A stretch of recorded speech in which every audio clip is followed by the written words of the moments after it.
Right, get ready for this deep dive because we're going to early 20th century Spain, to a case that's really going to make you think about what's actually possible. Yeah. You've given me a ton of material here about this family, the Bayón Gonzalez family and their house in the village of Rayán. Eyewitness accounts, police records, even some journalistic investigations. We even have a YouTube video from the family's descendants. Between 1915 and 1935, they experienced some things that, well, even the biggest skeptic would have trouble believing this. And what really makes this so interesting is that this was before anyone in Spain really knew anything about parapsychology. So the family was dealing with all of this through the lens of folklore and rumors about curses and, of course, the fear of demons. It's like stepping back in time to a different world, right? Like, imagine you're living in this small village, everybody knows everybody else, it's a mining community, and then suddenly your house becomes the center of all these terrifying and unexplainable things. Yeah, for sure. And it's not like there was just one or two weird things that happened. We're talking about paranormal activity that went on for over 20 years. And the stories themselves are creepy enough, like a baby's crib rocking really hard all by itself, things disappearing and reappearing somewhere else. There was even this mysterious figure that people saw that was glowing. But the context here, that makes it even creepier. Okay, so let's break this down. You mentioned a rocking crib. I've got to say, that's the detail that really got me. The stories describe the crib not just rocking, but actually spinning all the way around, like 360 degrees, and with a lot of force. And get this, the baby, Juan, just slept right through it. Yeah, and there are all these people who saw it happen, including this guy, Juan Alonso, who lived next door. He said he tried to stop the crib from rocking, but he was thrown back as if something invisible was pushing him.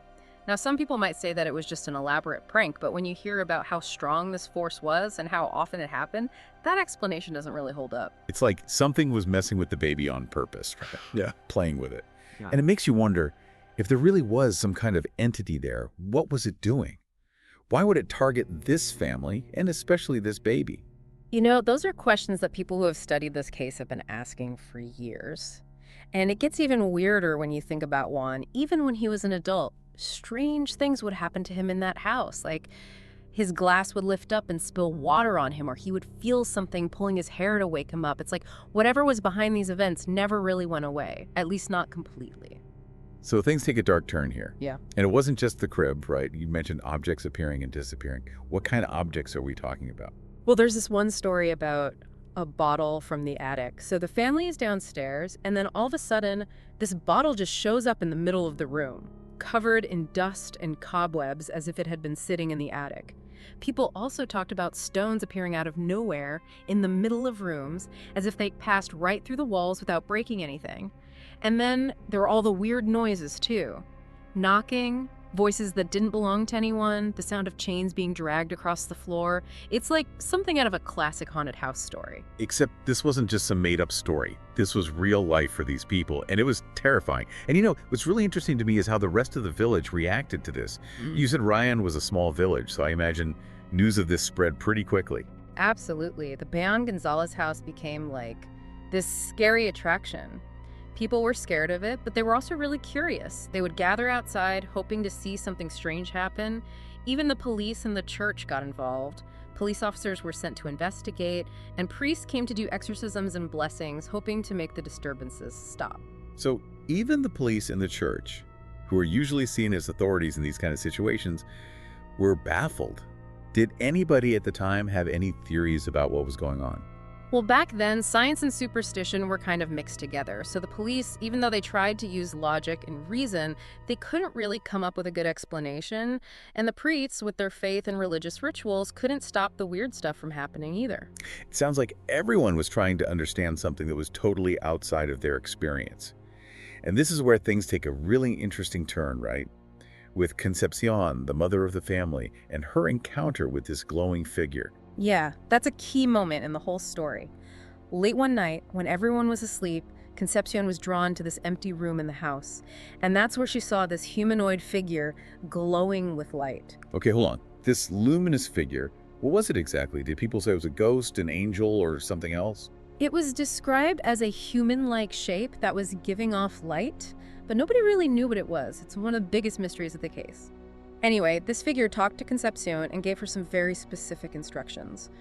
She was told that she needed to have masses said and put 2 blessed candles in the church for her dead sister in this village called Campolongo. That's a really specific request. What's the meaning of masses and candles in Catholicism, especially when someone has died? In the Catholic faith, masses are often held for the souls of those who've passed away, and candles are seen as a way to pray for them and remember them. So what the figure was telling Concepción suggests that her dead sister was somehow connected to the strange things that were happening to the family. But we don't really know what that connection was. And this is where it gets really interesting, right? This wasn't just a conversation with a ghost. It was like a deal, a kind of pact. Right. The figure told Concepción that if she followed the instructions, all the weird stuff would stop. But there was a condition: she couldn't tell anybody about their conversation. Wow. So what did she do? Did she agree to this supernatural bargain? She did. And just like the figure said, the disturbances stopped right away. Concepción kept her promise and never told anyone about the encounter, not even her family. But it makes you wonder, what were the terms of this pact? Was this a good spirit trying to help, or was it something darker trying to control the family? And what about Concepción's sister? Did she have anything to do with all of this? So many questions. And this is only the beginning. Yeah, it does sound like some kind of folktale, you know? Yeah. This pact with something from another world. But the really strange thing is that it actually worked. Whatever was happening, it just stopped. Yeah, that's what creeps me out. All those weird events, the tension building and building. And then it just ends with this secret agreement in the middle of the night. It feels like something was resolved, but we still don't know why. Right, and it really shows how much people struggled to understand this back then. The police, they were trying to be logical and find a reasonable explanation, but nothing made sense. They kept really detailed records of everything too, like reports describing how the crib moved, how objects suddenly appeared. They even had drawings of these strange footprints that appeared and disappeared out of nowhere. Footprints. That's a new one. What do they look like? Well, they said the footprints were small, kind of a strange shape, not like a human foot at all. And some reports even say they look like they were going backwards. Can you imagine trying to explain that to your boss? No way. It's like something out of a weird dream. And what about the church? Did they figure anything out beyond just doing those exorcisms? Well, the priests tried to deal with it from a spiritual point of view, of course. They did all the usual things: blessings, holy water, exorcisms. But nothing really worked. In fact, some people said that the weird activity actually got worse after the first exorcism. Yeah, that's a scary thought. It's like whatever was causing the trouble didn't care about religious stuff. Maybe it was even made worse by it. That definitely adds to the mystery. It shows how little we understand when we come across something that makes us question what's real. And you mentioned that Juan had these weird experiences even when he was an adult. Was it the same kind of stuff that happened when he was a baby? Well, things did calm down after Concepción's pact, but Juan still had some unsettling things happen. Like he would wake up and feel someone pulling his hair, or his glass of water would lift up and spill on him. It's like whatever was doing all this was still focused on him all those years later. Did he ever have any ideas about what might have been causing it? Juan, just like everyone else in his family, was really affected by what happened, but he never said he understood it. He kind of just accepted it as a part of his life, something he had to live with. That's a lot to deal with. Did the rest of the family ever talk publicly about their experiences? Well, Concepción kept her secret her whole life. But her kids and grandkids, they've shared their stories. The stories have been passed down through generations. And even today, they still have the tradition of putting 2 blessed candles in the church after someone in the family dies. Wow, that's a pretty powerful reminder. It's a real connection to this agreement with something we don't understand. What about the house itself? Is it still there? Does anyone live in it? Actually, Concepción's great-grandson, Juan Manuel Gonzalez, lives in that house today. He grew up hearing all the stories, but he says he's never experienced anything paranormal himself. That's interesting. It's like the weird stuff was only happening to Concepción and her kids. But if that's true, why does her great-grandson still keep up the tradition with the blessed candles? Is it just respect for his family, or is he scared that something might happen again if he stops? I think those are great questions. It gets to the heart of why this case is so fascinating. It's not just about what happened, but how it changed the people who lived through it, and how it still affects their family today. It shows how the past is always with us. Yeah. It influences our thoughts and actions in ways we might not even realize. But there's still so much we haven't talked about. What about those police reports? Did they find anything that could explain what was happening in that house? Well, one thing that stands out is that the police, Even though they were skeptical, they couldn't rule out that something supernatural was going on. They investigated everything, like whether someone was faking it, or if there were hidden machines making objects move, even things in the environment. But in the end, all they had was a bunch of reports about things that just didn't make sense. So even the people who didn't believe in ghosts and stuff, they had to admit something really weird was going on.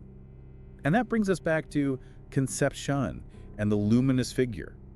What can we learn from that encounter? Is there anything in stories or research about paranormal things that could help us understand what kind of agreement that was? Well, making pacts with supernatural beings is a common idea in many cultures.